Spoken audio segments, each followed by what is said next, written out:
சாதியவாதத்தை நாங்கள் ஏற்கிறோம் அண்ணன் பேசுவதை நான் வன்மையாக கண்டிக்கிறேன். ஏன்னா வந்து இன்னைக்கு அரசியல் களத்துல ஒரு புரட்சிகர மாற்றத்தை ஒரு பொது தொகுதியிலும் ஆதி தொல்குடி தமிழர்களை வேட்பாளர்களாக இறக்கியிருக்கக்கூடிய ஒரே கட்சி நாம் தமிழர் கட்சி தான்.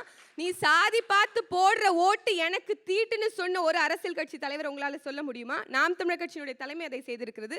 இன்னும் சொல்ல போனால் அண்ணன் பிரசன்னா அவர்களுக்கு சொல்கிறேன், திமுகவில் தான் வந்து சாதிய அடையாளத்தோடு இருக்கக்கூடிய கட்சிகளை கூட்டணியில் வச்சிருக்கிறாங்க. அண்ணன் கொங்கு ஈஸ்வரன் அவர்களாக இருக்கட்டும், இல்லை கருணாஸ் போன்றவர்களாக இருக்கட்டும், அவங்க எல்லாம் கூட்டணியில் வச்சிருக்கிறது திமுக தான். அப்ப யாரு சாதிய மனநிலையோட இன்னைக்கு வந்து கட்சி நடத்துறா அப்படிங்கிறத நீங்க நினைவில் எடுத்துக்கணும். இன்னும் சொல்ல போனால் அமைச்சர் ராஜகண்ணப்பன் வந்து சாதிய பேரை சொல்லி ஒருமையில திட்டி என்னை வந்து விமர்சிச்சாரு, திட்டினாரு அப்படின்னு சொல்லி வட்டார வளர்ச்சி அலுவலர் வந்து குற்றம் சாட்டினதையும் அவருக்கு வந்து நினைவுபடுத்த கடமைப்பட்டிருக்கேன் அப்படின்னு தான் சொல்லணும். அதனால போற போக்குல சாதிய அடையாளத்தை இல்ல சாதிய சாயத்தை நாம் தமிழர் கட்சியின் மீது பூசுவது வந்து ரொம்ப அபத்தமானது, ரொம்ப தவறானதும் கூட.